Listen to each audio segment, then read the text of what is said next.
राधे कृष्ण। भक्तों, इस समय हम ब्रजधाम के सबसे पवित्र स्थानों में से एक श्री गोवर्धन धाम में उपस्थित हैं। हम खड़े हैं दान घाटी मंदिर में, जहां गोवर्धन महाराज के दिव्य दर्शन होते हैं। आज हम यहीं से पवित्र छोटी गोवर्धन परिक्रमा की शुरुआत कर रहे हैं और इसी स्थान से आप सभी को पूरी परिक्रमा का महत्व और मार्ग समझाते हुए चलेंगे। दान घाटी वह स्थान माना जाता है जहां भगवान श्री कृष्ण ने अपनी बाल लीलाओं के दौरान गोपियों से दान मांगा था। इस लीला के कारण इस स्थान का नाम दान घाटी पड़ा। भक्त मानते हैं कि यहाँ दर्शन करके परिक्रमा शुरू करने से गोवर्धन महाराज का आशीर्वाद प्राप्त होता है और यात्रा मंगलमय होती है। गोवर्धन पर्वत को केवल एक पर्वत नहीं माना जाता। ब्रज परंपरा के अनुसार यह स्वयं भगवान श्री कृष्ण का साक्षात स्वरूप है। जब इंद्रदेव ने ब्रज पर भारी वर्षा और तूफान किया था, तब भगवान श्री कृष्ण ने अपनी छोटी उंगली पर पूरे गोवर्धन पर्वत को उठाकर ब्रजवासियों और गौ माता की रक्षा की थी। उसी स्मृति में भक्त श्रद्धा और विश्वास के साथ गोवर्धन परिक्रमा करते हैं। दान घाटी से परिक्रमा आगे बढ़ती है और भक्त सबसे पहले पवित्र मानसी गंगा के दर्शन करते हैं। मान्यता है कि यह गंगा भगवान श्री कृष्ण के मन से प्रकट हुई थी, इसीलिए इसे मानसी गंगा कहा जाता है। यहाँ स्नान और पूजा करना अत्यंत पुण्यदायी माना जाता है। मानसी गंगा के पास स्थित हरदेव मंदिर भी भक्तों के लिए अत्यंत महत्वपूर्ण स्थान है, जहाँ भगवान श्री कृष्ण के दर्शन करके भक्त अपनी यात्रा को सफल मानते हैं। परिक्रमा मार्ग में आगे बढ़ते हुए भक्त जाटीपुरा पहुँचते हैं। यह स्थान अन्नकूट लीला से जुड़ा हुआ माना जाता है। मान्यता है कि भगवान श्री कृष्ण ने यहाँ ब्रजवासियों से इंद्र पूजा के स्थान पर गोवर्धन पूजा करने के लिए कहा था और अन्नकूट महोत्सव मनाया गया था। आज भी यहाँ सेवा और भक्ति का विशेष महत्व माना जाता है। इसके बाद परिक्रमा मार्ग भक्तों को ब्रज के सबसे पवित्र स्थानों में से एक राधा कुंड और श्याम कुंड तक लेकर जाता है। यह स्थान राधा और कृष्ण के दिव्य प्रेम का प्रतीक माना जाता है। धार्मिक मान्यता है कि यहाँ स्नान करने से भक्त को विशेष आध्यात्मिक पुण्य प्राप्त होता है और भक्ति भाव मजबूत होता है। राधा कुंड के पास ही स्थित ललिता कुंड राधा रानी की प्रिय सखी ललिता जी से जुड़ा हुआ स्थान माना जाता है। यह स्थान राधा कृष्ण की दिव्य लीलाओं का साक्षी माना जाता है और भक्त यहाँ विशेष श्रद्धा से दर्शन करते हैं। परिक्रमा मार्ग में आगे बढ़ते हुए कुसुम सरोवर आता है, जो अपनी अद्भुत सुंदरता और शांति के लिए प्रसिद्ध है।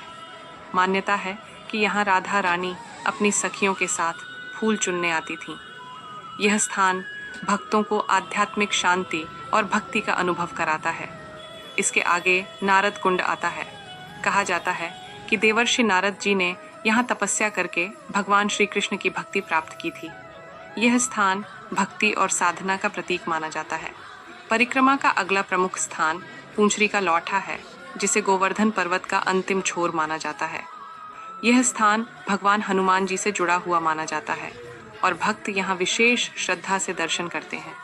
पूरी श्रद्धा और भक्ति के साथ परिक्रमा मार्ग पर चलते हुए भक्त पुनः उसी पवित्र स्थान मानसी गंगा पर पहुँचते हैं, जहाँ छोटी गोवर्धन परिक्रमा पूर्ण मानी जाती है। यहाँ भक्त भगवान श्री कृष्ण और गोवर्धन महाराज का धन्यवाद करते हैं और अपने जीवन में सुख, शांति और भक्ति की प्रार्थना करते हैं। धार्मिक मान्यता के अनुसार गोवर्धन परिक्रमा करने से पापों का नाश होता है, जीवन में सकारात्मक ऊर्जा आती है और भगवान श्री कृष्ण की कृपा प्राप्त होती है। यह परिक्रमा केवल एक यात्रा नहीं, बल्कि श्रद्धा, समर्पण और आत्मिक शांति प्राप्त करने की एक दिव्य साधना है। राधे राधे।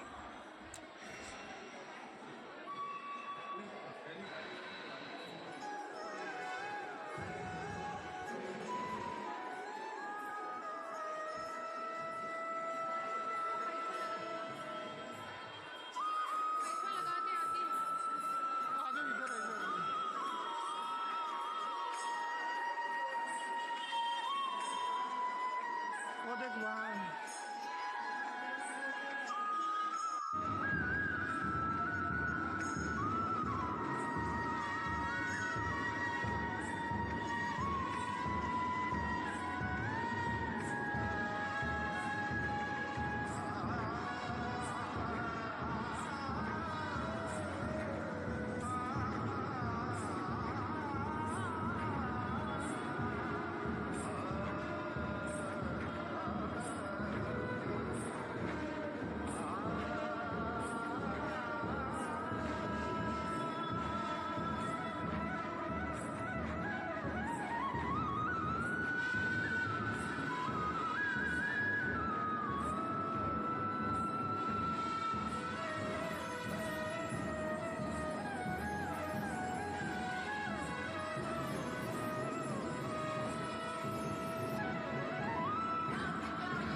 से नहीं आ रही है, उधर से अंधेरा आ रहा है।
उधर ही रहे शांति पीछे थोड़ी।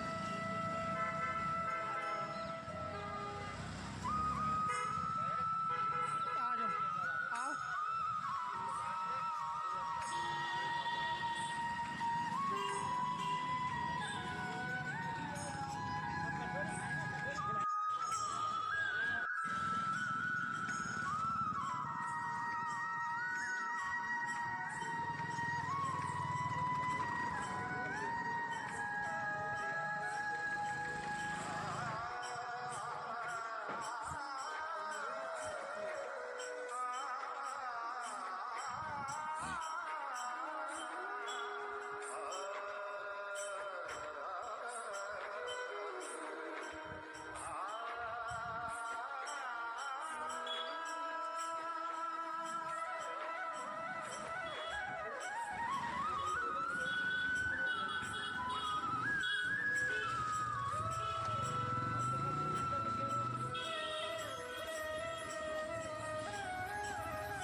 सूरत मधुर बतियाँ कटीली भौदावा की सुधर सूरत मधुर बतियाँ लटक गर्दन की मन बसिया हमारे श्याम श्यामा की लटक गर्दन की मन बसिया हमारे श्याम श्यामा की अनुपम माधुरी जोरी हमारे श्याम श्यामा की।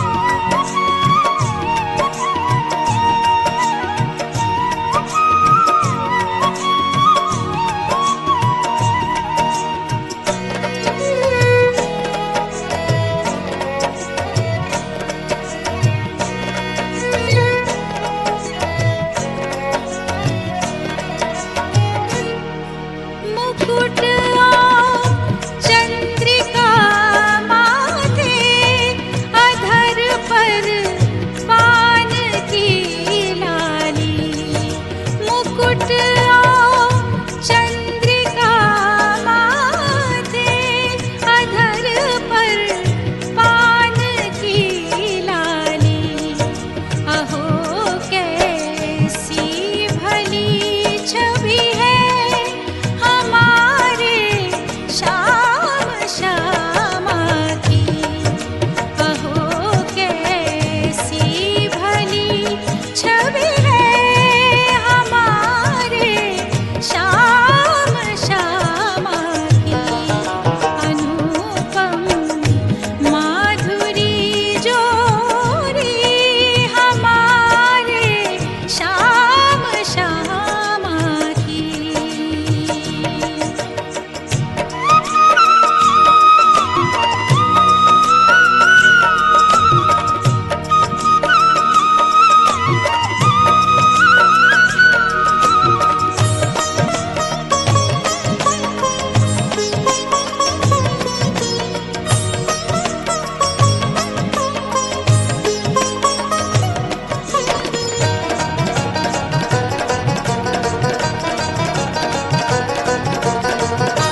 अनुपम माधुरी जोरी हमारे श्याम श्यामा की। अनुपम माधुरी जोरी हमारे श्याम श्यामा की।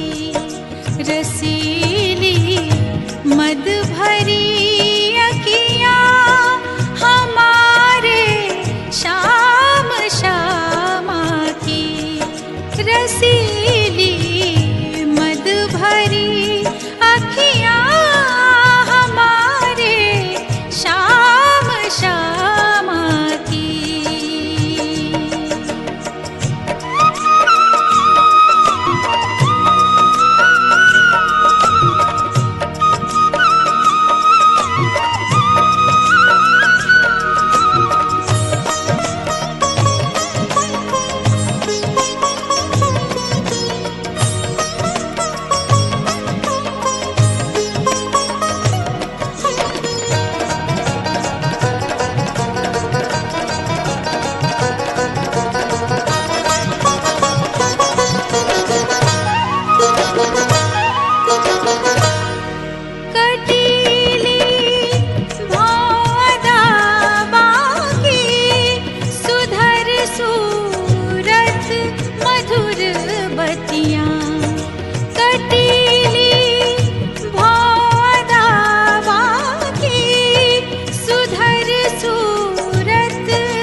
मुकुट चंद्रिका माथे, अधर पर पान की लाली।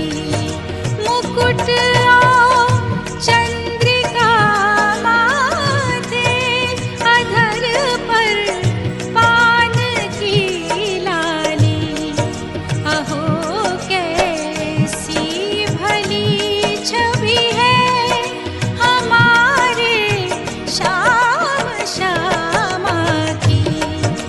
अहो कैसी भली छवि है हमारे श्याम श्यामा की। अनुपम माधुरी जोरी हमारे श्याम श्यामा की।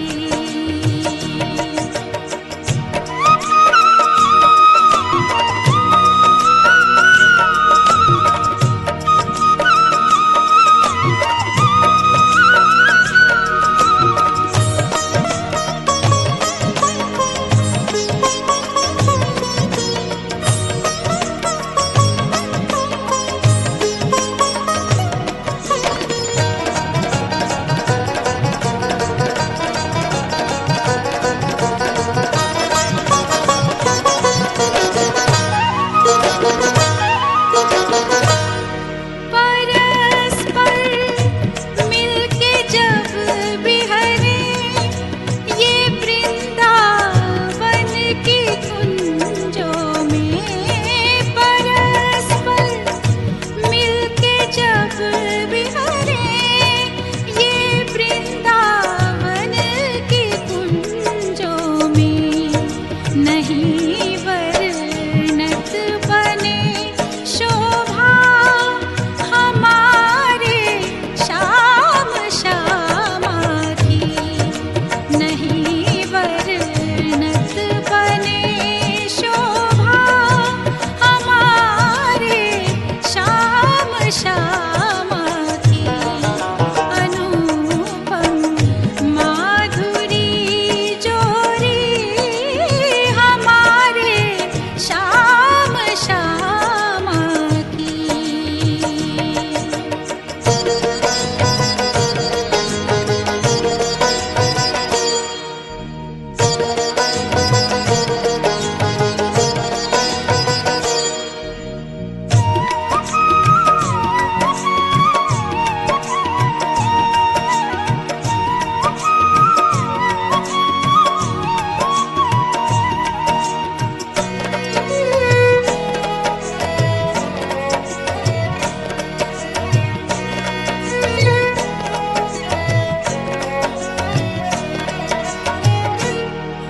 नहीं कुछ लाल साधन की, नहीं निर्वाण की इच्छा। नहीं कुछ लाल साधन की, नहीं निर्वाण की इच्छा। सखी वे मुझको दे दर्शन, दया हो श्याम श्यामा की। सखी वे मुझको दे दर्शन, दया हो श्याम श्यामा की। अनुपम माधुरी जोरी हमारे श्याम श्यामा की। अनुपम माधुरी जोरी हमारे श्याम श्यामा की। रसीली मद भरी अखियाँ हमारे शाम शामा की रसीली मद भरी अखियाँ हमारे शाम शामा की।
अनुपम माधुरी जोरी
कुछ लाल साधन की, नहीं निर्वाण की इच्छा।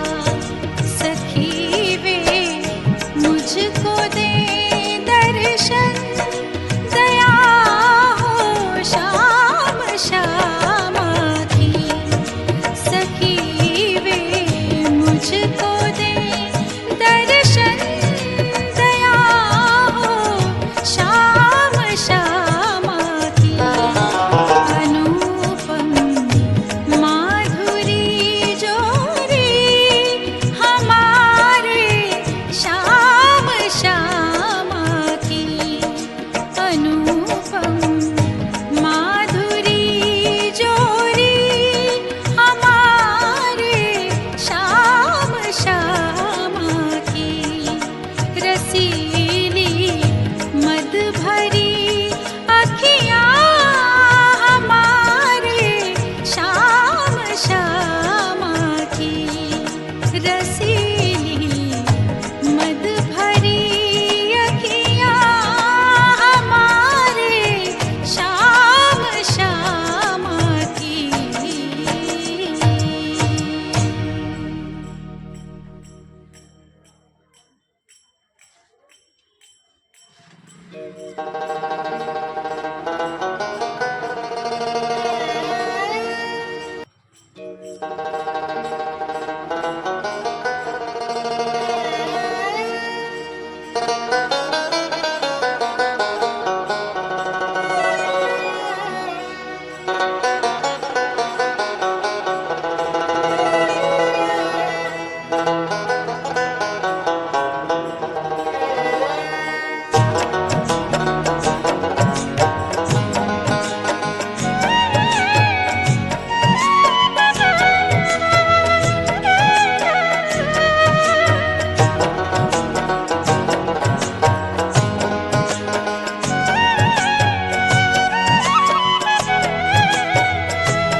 अब हम आ चुके हैं गोवर्धन परिक्रमा के मार्ग में पड़ने वाले राधा कुंड के पास। राधा कुंड श्री राधा रानी ने अपनी सखियों के साथ मिलकर यह कुंड बनाया जो राधा कुंड कहलाया। बाद में श्री कृष्ण ने स्वयं कहा कि राधा कुंड श्याम कुंड से भी अधिक पवित्र है। पुराणों के अनुसार जब भगवान श्री कृष्ण ने अरिष्टासुर नामक राक्षस का वध किया तब गोपियों ने कहा कि आपको गौ के रूप में आए असुर का वध किया है, इसलिए आपको पाप लगा है। तब श्री कृष्ण ने अपनी एड़ी से भूमि पर प्रहार किया और सभी पवित्र तीर्थों को वहां बुलाकर एक कुंड बनाया और इसी राधा कुंड के पास बना। यह आगे श्याम कुंड भी है। राधा कुंड गोवर्धन परिक्रमा में स्थित है। भक्त गोवर्धन परिक्रमा करते समय राधा कुंड और इसके पास में लगा हुआ श्याम कुंड के दर्शन भी करते हैं। ऐसा माना जाता है कि बिना राधा कुंड दर्शन किए गोवर्धन परिक्रमा अधूरी मानी जाती है। भक्तों का विश्वास है कि राधा कुंड केवल जल का कुंड नहीं है बल्कि राधा रानी का दिव्य स्वरूप है। यहाँ भक्ति, प्रेम और समर्पण की अनुभूति होती है। भक्त पर यहाँ पर आकर के राधा कृपा कटाक्ष स्रोत भी पढ़ते हैं। इस तरह से राधा रानी की कृपा को प्राप्त करते हैं।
उठिए सामने।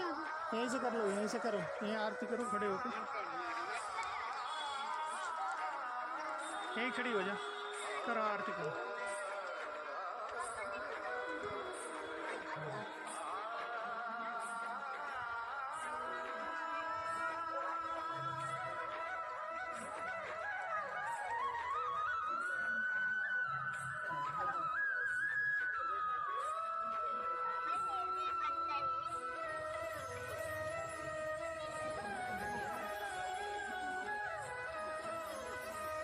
तुम थोड़ा सा और आगे बढ़ जाओ, उधर उधर देख के।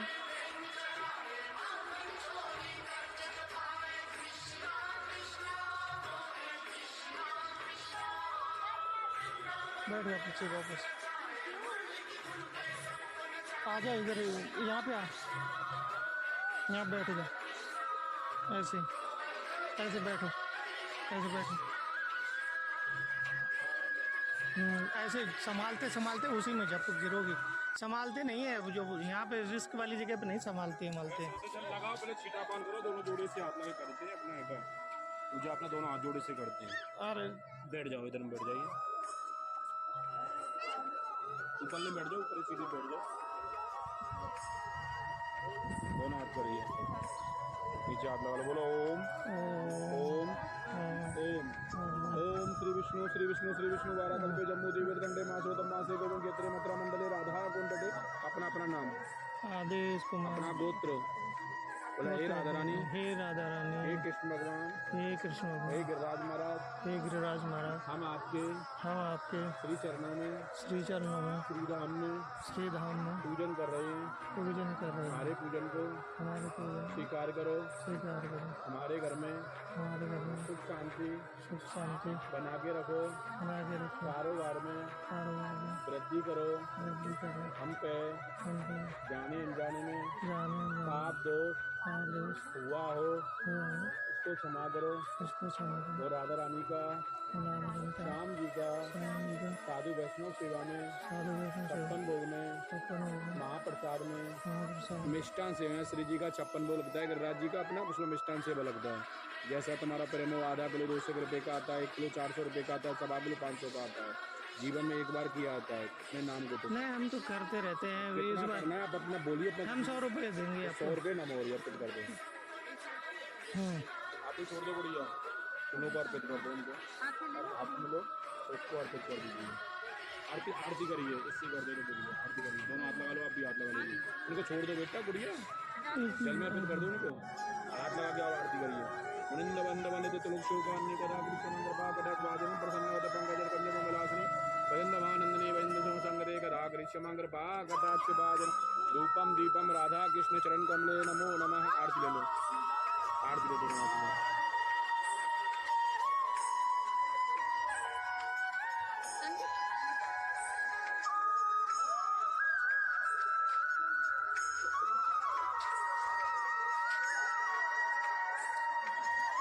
से हाथ जोड़िए, कर बोलो जय श्री राधे, जय जय श्री, ताली बजा लो।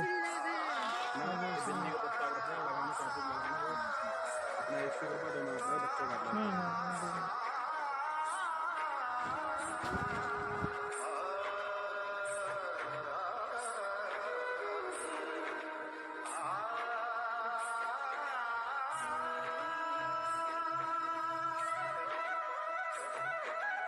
इधर देखो, मुझे कर दो। जय श्री कृष्ण।